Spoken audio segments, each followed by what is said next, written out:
Good morning sa mga kapatid at salamat sa Panginoon sapagkat ngayon po ay ika-22 dito sa Pilipinas ng Hunyo 2021. Salamat sa Panginoon at buhay pa tayo. Ang variant ngayon ay lalong tumitindi sa COVID. Ngayon po ay nasa Delta variant na. Ibig sabihin ay mas matindi pa ito sa nangyayari sa India at sa ibang bansa na patuloy na kumikitil o pumapatay ng napakaraming buhay kapag natama nitong variant na ito. At ang sabi nga, marami ang nababaog. Yun ang kwento lang ha, sinasabi na nakakabaog daw itong tinamaan ng COVID-19. Ngayon, lagi ko ini-encourage ang mga lingkod ng Diyos, bagamat ang iba ay negative sa mga sinasabi ko, tungkol nga sa pananalangin o kaya ay kahalagahan ng mga anak ng Diyos upang itong variant na to, itong COVID na to ay huminto. Sapagkat nangako ang Diyos na yung mga napag-aralan natin, yung mga nakaraan, nabasa natin, na ang Diyos ang dakila at banal ay hindi niya pabayaan ang kanyang mga anak. Lagi niya itong ililigtas kung magtitiwala sa Kanya. Kaya lang nga, ano pong nangyayari? Minsan nasusobrahan sa doktrina. Pag sa doktrina, ang katuruan ng simbahan na ipinapalagay niya ito'y katuruan ng Diyos ang siyang namamayani sa ating buhay paglilingkod sa Diyos. Kaya mapapansin po natin mga kapatid, ano mapapansin natin? Kalimitan, kapag tinanong mo, dapat bang magpaturok o hindi? So, ayaw nila sapagkat ito daw si demonyo.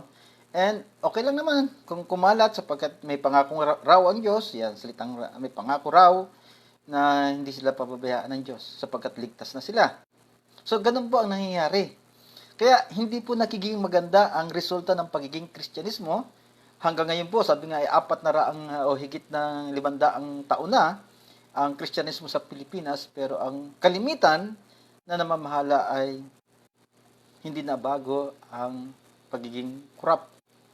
Hindi na bago ang pagnanakaw o anumang bagay. Kaya gusto ko po kayong dalhin sa Lucas, kabanatang 3, talatang 7 hanggang 14. Tungkol sa nagsasabing sila nga po ay mga anak ng Diyos. Okay, sa talatang 7, sabi rito, marami ngang tao ang nagsilapit kay Juan upang magpabautismo. Ngunit sinabi niya sa kanila, yan, ito po sabi, kayong lahi ng mga ulupong, sino ang nagbabala sa inyo upang tumaka sa kaparusahang darating?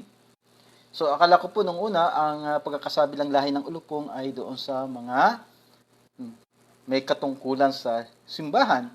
Pero dito ay sinabi ay sa lahat ng tao, yung mga tao na lumapit sa kay Juan para magpabautismo, yun ay sinabi niya. So, tandaan natin, si Juan ay mayroong otoridad. Bukod pa doon sa pagkiklaim niya na siya ay tinawag ni Yahweh, ng Diyos na buhay, ayon sa sinasabi ng Isaiah. At siya nga po ay anak ng isang pari, high priest na si Zacarias, na namatay ng maagap.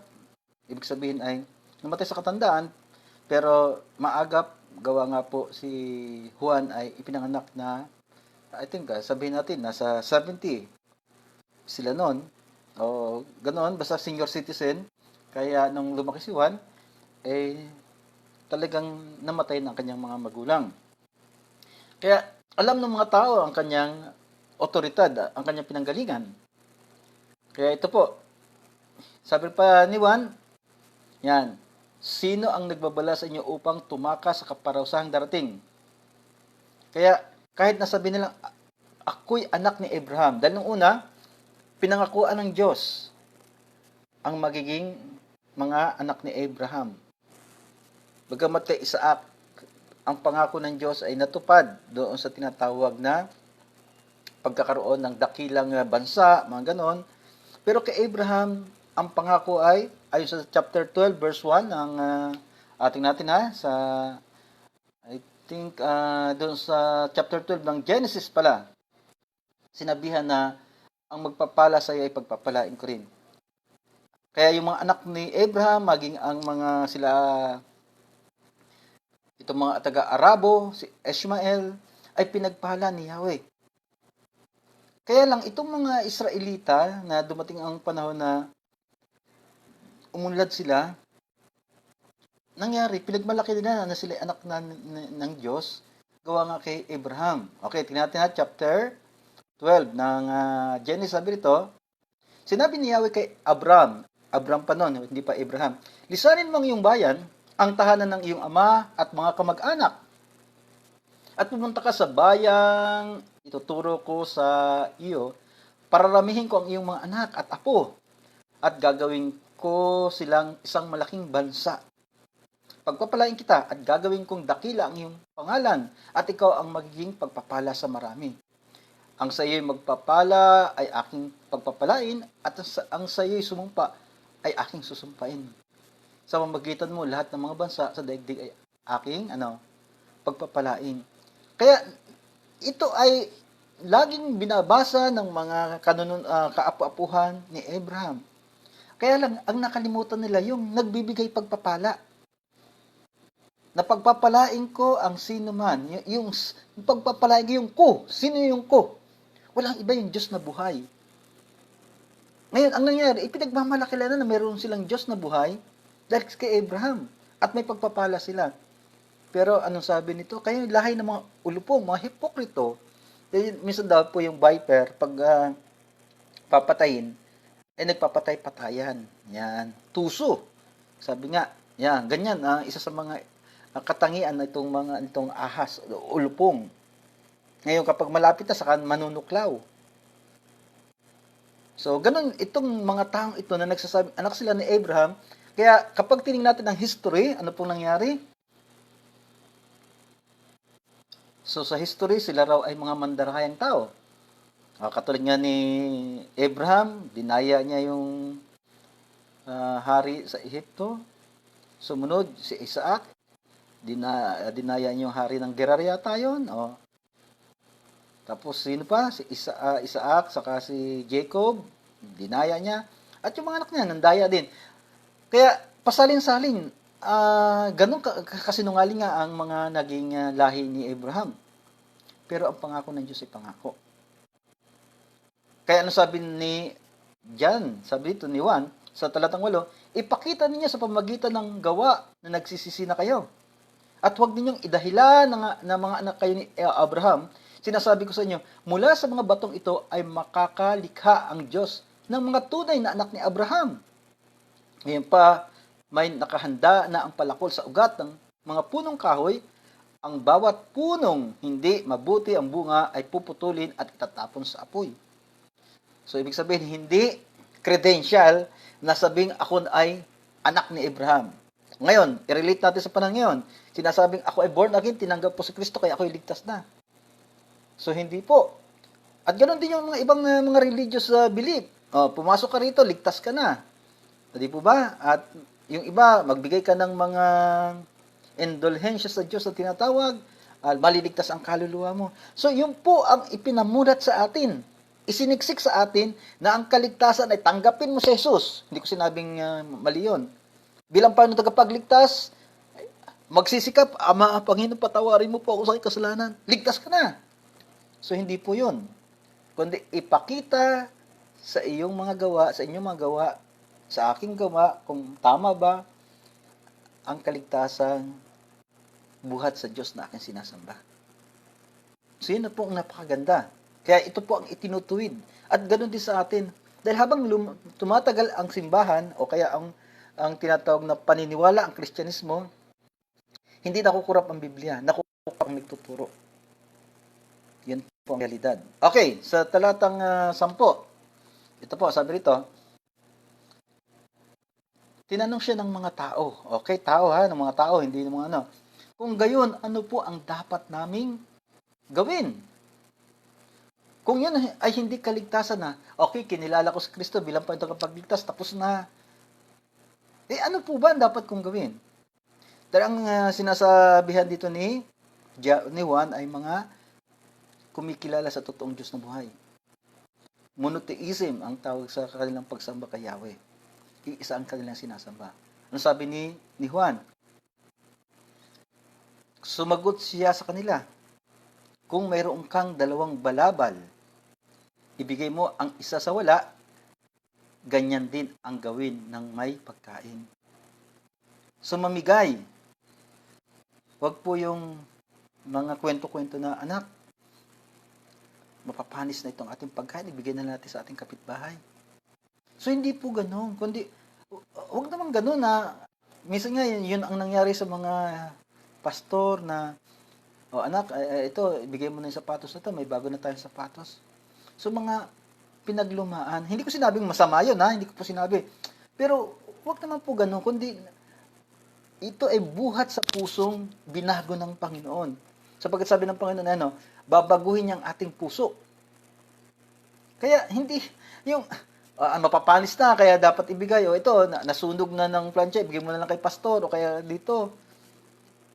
Para magamit, napakapangit na nga pala po yun. Parang, ang tingin doon sa kapitbahay ay ay, nako, yun po. Realidad sa atin. So, ito po, yung mga tao, so pangkalahatan, mga taong ginamit dito, ibig sabihin, walang itinatangi, kundi, kung ikaw'y tao, dapat dapat akong magbigay. Okay, Kabanatang 12. Talata pala, 12. Dumating din ang maniningil ng buwis upang magpabautismo. So, ito may katungkulan na. BIR, yan, opisyal o tax collector na nung una. Sila nagtanong sa kanya, Guro, ano po ang dapat namin gawin? So sila ay napakagalang. Bisan lang niyo po ba yung maraming mga kasalanan? Napakagalang yan. Guro, ano po ang dapat namin gawin? Gumamit pa ng respect na as guro. Yung mga tao, hindi. Ano po ang dapat namin gawin? Bagamat mayroong salita rito sa Tagalog na ano po. Pero dito talaga, kiniklaim nila na tagapagturo si Juan. Ano po ang dapat namin gawin?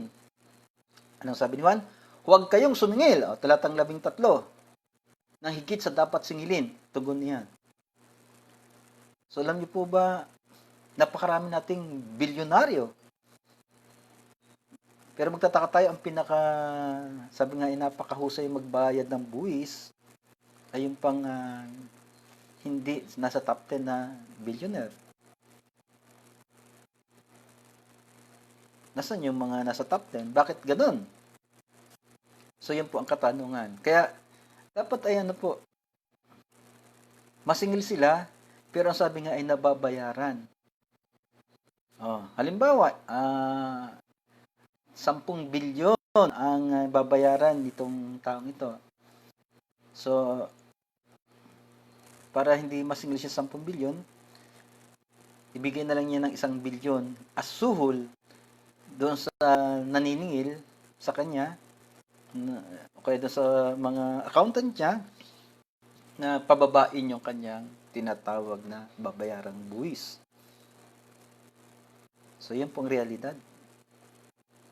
Pero kapag naging Kristiyano, ito nga po, huwag kayong sumingil ng higit sa dapat. Makikita natin dito, ang pinababago, pinapakitang pagbabago yung Una, yung pagmamahal sa kapwa, kinakailangan, yun ang talagang umapaw sa puso ng bawat isa atin.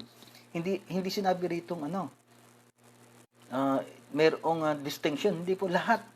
Pangalawa, sa katungkulan ay maging maayos. Hindi po yung tinatawag na sa lagay ba yan? Ano bang lagay na yan? Yung may mga lagay. Tinatawag na under the table. Kaya yung po ito po, sa talatang 14, tinanong din siya ng mga kawal. At kami po naman, ano ang dapat namin gawin? Ano sabi ni Juan? Huwag kayong manghihingi kanino man sa pamagitan ng pamimilit o ng pagpaparatang ng di makatuwiran, masiyahan na kayo sa inyong sweldo. Sagot niya. So yung mga lagay-lagay, hindi po ba? May isang kaso na nalagyan yung pulis. Sinira niya yung mga evidence. Wala siyang karapatan. Pero ginawa niya yun dahil nga para mapagtakpan ang nasasangkot ng mga personalidad na kilala sa lipunan ang kanilang mga magulang. Kaya, bandang huli, mga ilang taon din napalaya din yung mga anak ng personalidad. Pero, tama ba ang pagkakagawa ng pulis? Itong mga nasa mga kawal. Makikita natin, tama ako, kay Senador Lacson, talagang bilib ako sa kanya doon sa kanyang pagsasabi na dapat ang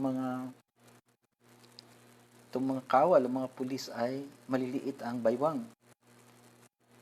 Maganda pong yun na hanggang ngayon kay General Eliazar na nakita ko si General Eliazar maliit ang tiyan.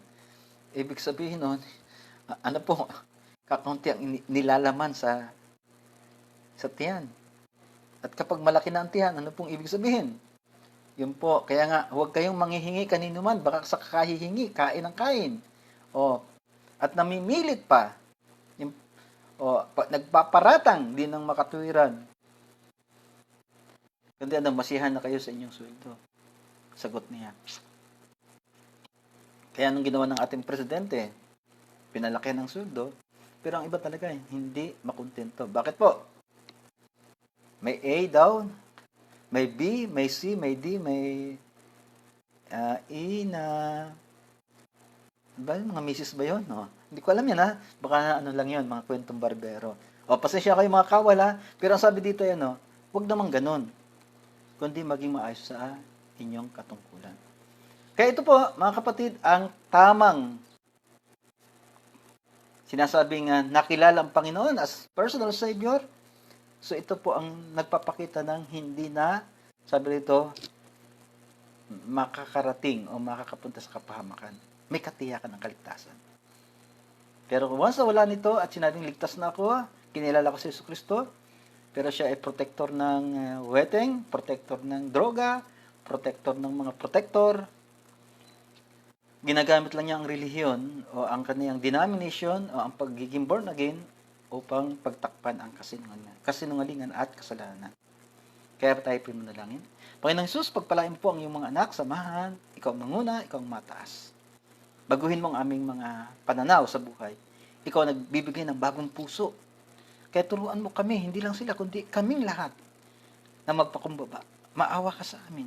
Lumalaganap ang COVID sapagkat walang nananalangin ng tama.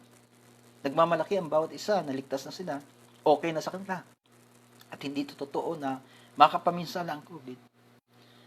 Pero ikaw ang nakakaalam ng puso namin kung gaano kami katotoo sa pagtitiwala sa iyo. Kaya salamat sa time ito. Purihin ka, Panginoong Jesus. Purihin ka. In Jesus' name we pray. Amen.